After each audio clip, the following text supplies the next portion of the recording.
we're a few episodes into the grey days now, so hopefully you've got a loose idea of what we're up to in this series. Playlist in the top right if not.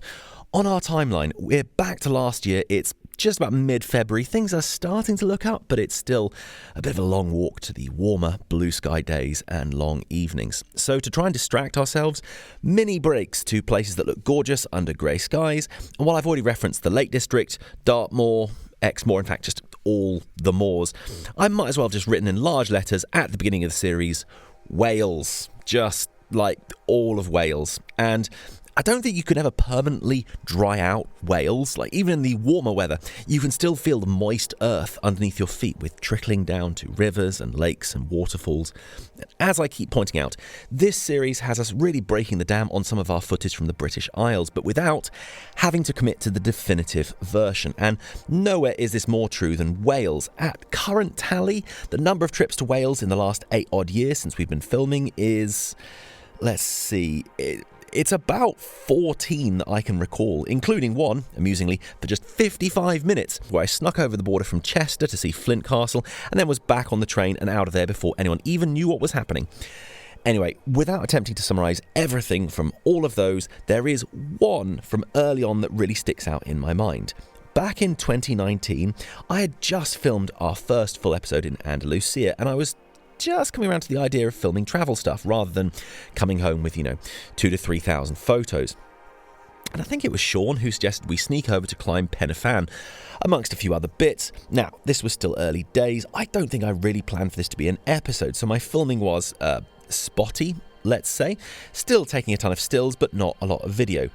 And to summarise real briefly, in a nominal previous experience required segment, we headed up Corn Du, or is that Corn D, from a northwest route that Sean had scouted. It was delightfully bleak, but very windy, and the rain came in and out.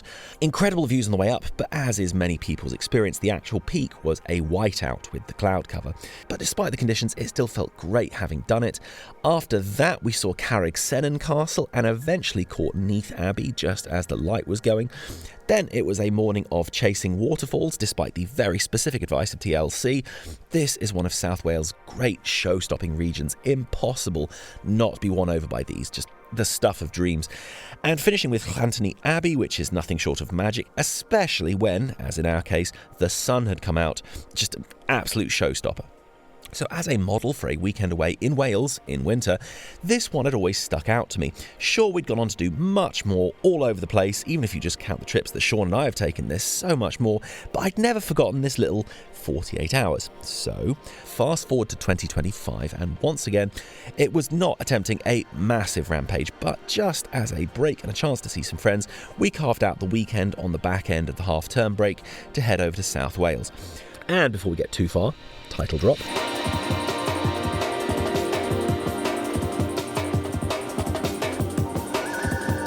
Well, we never just floor it straight for the border. We're at least 2 and a bit hours away, so there's always something to see along the route. It's usually something in the Cotswolds. It's funny, between heading to Shropshire or Wales or wherever, we've been through the Cotswolds more times than I can even count, but we just don't stay there because, well, it's a bit raw. And we probably couldn't afford it. We already talked about this in the big Shropshire episode at the open of the series. The region of the Cotswolds is always a bit nebulous. In fact, most people would probably struggle to nail down what a Cotswold actually is, assuming it's a sort of hill. In this case, it was quite a rainy day, so it wasn't a good one for hill forting. Instead, we took a pause in Laycock Abbey. Quick coffee. It's a nice spot, particularly fond of the tithe barn there. I just briefly wanted to see Lan Hill Longbarrow, which is often cited as one of the underappreciated Neolithic monuments in the area. I mean, yeah, even from 50 yards away, you probably wouldn't spot it if you weren't looking for it. Approaching from the small, muddy pull-in where you can briefly park, there's a comparatively unremarkable bump in the grass at the edge of a field, but if you head around the sides of 90 degrees, you can see the passage. The rain prevented me from staying for too long, but it was definitely worth a look. Tick one more on the long barrow count in this area. From there, we headed into Bradford-on-Avon, an exceptionally pretty town, although I can't pretend it didn't look better under blue skies when I first caught it a few years back. Other than the coffee, just had to pop back into St Lawrence Church. It's a great example of a Saxon church that has been largely unaltered. And then a quick peek at the tithe barn, which is ludicrously large, though the interior isn't lit. So on a cloudy afternoon, a bit harder to photograph. Anyway, with that, we were on our way to have dinner with some old friends in Bristol. Now, there's not much road footage for this one, as I was the one driving, but I mean, it doesn't add much, so I'm going to cut to the next morning.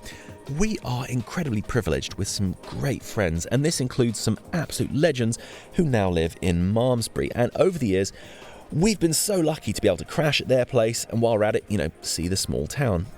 It's a funny one. This is the Abbey Church, or at least it's part of what the Abbey Church used to be, and with some of the most ludicrous examples of Romanesque, most of all this door, which despite being weathered is absurdly ornate. While over the years I've filmed just a little bit every time we're there, every time I get a little bit more out of it, and while it was a cloudy morning, I can never resist filming the familiar parts. Not just the Abbey, but the picturesque streets, the famous town cross, which is incredibly special. We were back on the road, and this time heading up the M4 over the border. Now, for anyone who's experienced it, the Prince of Wales Bridge is one of the most incredible introductions to a country I can think of anywhere. While I was behind the wheel for this particular occasion, the number of times I filmed an unbroken, if rather shaky shot of the bridge with its soaring uprights and cables. In fact, I wonder what would happen if I just overlay 4 to 5 of these I have. That was a bit much. Anyway, it never fails to put me in the best mood.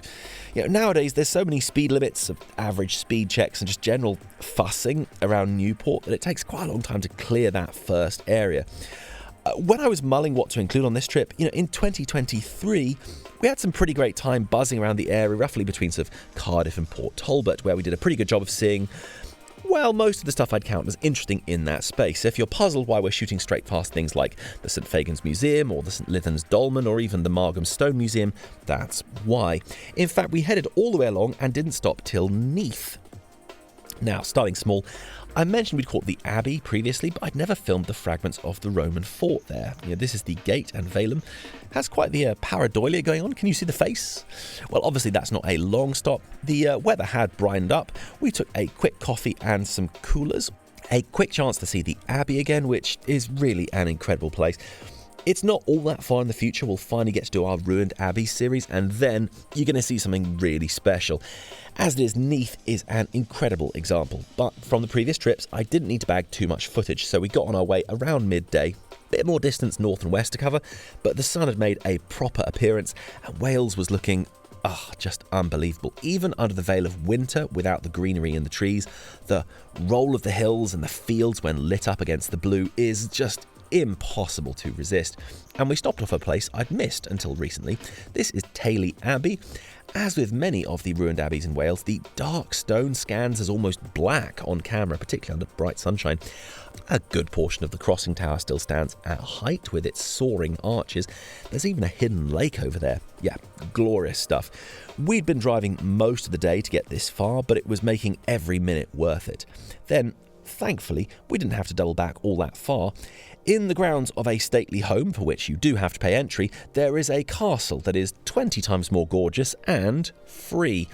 It's not an inconsiderable walk to get there from the parking, but through the woods, and you are greeted with Castle Dinifer. Now, look, the more I go down the history, particularly ancient history rabbit hole, I do still have the self-awareness to know that some of the things I'm getting excited about are of limited interest to many. But there are some places like this that you kind of wish you had a bunch of children with you so they could just be there to appreciate a really cracking castle. Wales, of course, excels at this, whether it's Pembroke or Harlech or Conwy or Caerphilly or any number of the ludicrously beautiful castles across the country. Suffice to say, while we did have our son with us, he wasn't walking at this point, so feel like his appreciation of 12th century castle architecture is yet to properly develop. But yeah, should probably bring a nephew next time. Anyway, while I wasn't running around the battlements waving a stick and shouting, "Wee!" I was tempted. Instead, of course, I satisfied myself with the beautiful compositions against blue sky and the views of the floodplain below. With all the driving and the not inconsiderable walk to here, it was a little later in the day than I'd hoped, so my ability to complete the triple of the gorgeous castles around here was not going to happen, which means a revisit to Carmarthenshire was sadly off the cards. And it was one with paid entry, so it closes around 4:30, a deadline that we were definitely going to miss. But just 12 minutes down the road in the other direction, and entirely free, this is Castle Drysluin, and at this point, I'm nearly losing my mind. So, combined with the blue and the floodplain below looking incredible, I mean, how could you not feel amazing? And just let's be clear, as far as user experience goes, there's castles that are mostly 18th, 19th century updates to make them into a fancy house for the rich. That will also make you take out a mortgage just to buy a ticket to get in. Everyone look at Warwick Castle at once. And yet out here in Wales, this for free in the most unbelievable landscape. You know, an asphalt road and a few houses off in the distance, sure, but otherwise you are there. You could be 800 years ago. It's an incredible rush. The light and the colour as well. This genuinely did take me right back to Carmarthenshire. That was now 7 years ago. Jeez, ouch. Just the way the February sun hits, it makes the shadows quite sharp, but the colours from the landscape you get, you wouldn't get this shot in July, even in the glorious sun. It's a very different look. Just the tones and the contrasts are very different. To answer the question, by the way, you might have been able to make it out, but yes, there is a line of sight across the valley from Diniver to Dryslewin. So at this point, I feel like the richest guy on earth. We got back on the road to head back. I do feel I need to relate a story so the Welsh can have a little chuckle at my expense. So this was back in 2019. About this point in our day, having been up Carmarthenshire, Sean and I needed some petrol and a quick stop just before the journey back. Thankfully, we were right by Gwasanaethau services, just on the edge of the village. So great, off we go. Then further on, there's signs for Gwasanaethau. It's like, oh, that's surprising. That small village was like 15 miles back, but sure, okay. Then as we get further, there's more signs for Gwasanaethau. It's like, that village wasn't even that big. I mean, it's kind of weird they're signposting it like this far away. Anyway, we're making more progress towards Cardiff. Hang on a minute. More signs for Gwasanaethau. Like, can we just check we're not driving in a circle? Actually, hang on. So, got my phone out. Yeah, the Welsh already know the punchline for this, but for everyone else, Gwasanaethau was not the village. It's the Welsh word for services. It also sounds like something good to scream while charging into battle, but yeah, there it is. So we were back for an evening with friends, and it was at this point that Sean was able to come and join us. For the avoidance of doubt, it had been just myself, Jen and Weasel up to this point. Anyway, after a wonderful evening together with all of us, it was Sunday, and the way the weather for the weekend had shaken out, it was wind and rain Friday, glorious Saturday, then wind and rain Sunday, and guess which day everyone was free to hang out? Well, not to be defeated by a little precipitation, we got out in the morning ahead of the worst of it without delving too far into Wales, Tintern Abbey. Now, based on all the talk of ruined abbeys so far, it will not surprise you that this is not our first time here. In fact, while you're still on the English side of the Severn, this is one of the first Welsh things that is signposted. Sitting in this dramatic valley covered with trees, the River Wye coming close to the end of its journey. The scaffolding is not doing anyone any favours. I mean, obviously these ruined places are by no means guaranteed to continue standing at their current height, so they're going to need some help now and again. But you just have that sinking feeling that this is going to be here for like 5, maybe 10 years with little sign of any work actually going on. Anyway, at the very least, from various aspects, it's still a stunner. The rain was starting to peck at us, so we did a loose lap of the village, up the hill on the bank opposite to get really hit by the wind, and then down again, and as lunchtime approached, the rain was becoming more determined. A short way back up the road, we were in Chepstow. This is a place I'd wanted to see more of. We'd caught the castle on a different grey day, like years ago, and with the rain being what it is, staying outside for long was a bit of a trial. I did get a quick snap of the very lovely Romanesque of St Mary's Priory Church and a quick look inside. We took a breather with some coffee and a quick look at the castle from under umbrellas, but yes, as had been assumed, the rain pretty much stopped play and prevented us from taking a much longer walk, bearing in mind we did have an infant to keep dry. However, there was just one more thing for us. I can't remember exactly where this started. It's kind of become this indispensable thing for us when we visit Wales. I do recall that in 2019, when Sean and I were driving into Wales quite late on a Friday evening, to break up the drive, we stopped off and had a large curry. And I think ever since then, Wales just doesn't feel like Wales unless we've sat down in an Indian restaurant. Yeah, Sean has this particular orthodoxy when approaching his starters, something which has become known as the poppadom pizza. But, you know, this is not something to film too much. A nice slow lunch with old friends in rainy Wales. This was bliss. The drive back was a mare. Some genius had decided it was a good weekend to do work on both bridges into Wales at the same time. So one was entirely closed eastbound, the other had fewer lanes open, so that was an hour gone. And the M4 was one long chain of accidents, one after another, so Not that it matters. There is nothing that means quite as much to me as getting weekends away with some incredible people.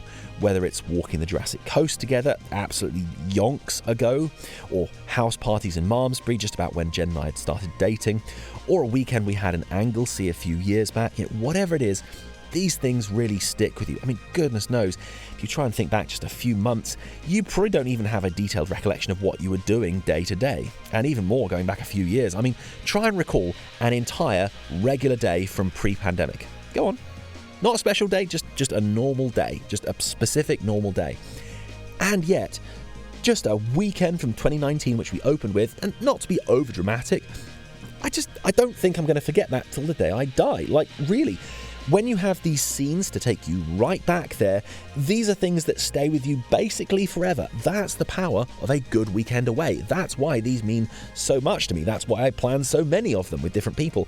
And as the years advance and life is a bit different, and lots of us have kids now, and there's a lot more things tying us down, to still be able to get time in with amazing friends, there is nothing quite as special. So, huge love to Tom and Jules and Sean. You are incredible human beings, and I count it such a privilege to have had these times with you over the years. But that's enough personal stuff. We've got more Grey Days trips to see in this playlist, more weekends away and all sorts. And we're also getting started on a micro adventures playlist for just this sort of thing. There are a lot more playlists besides, for example, our Hill Forts playlist from last year where we're sort of zigzagging around England, and we've got a lot more to put in there as well.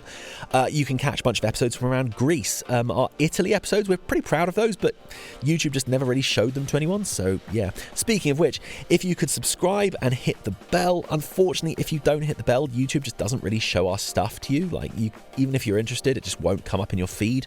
And if you've enjoyed the music in the background, it's ours. We make all the music for these episodes, and you can catch it on bandcamp.com. If you want to support the channel, that's the place to do it. And you can follow us on Blue Sky. We can post more regularly there. These episodes take quite a long time to make, hence why it's 12 months on from when we were actually doing these things. Whereas on Blue Sky, we can kind of be showing you more of what we're up to on a week-by-week basis. So yeah, hit the bell, subscribe, and we'll catch you guys very soon.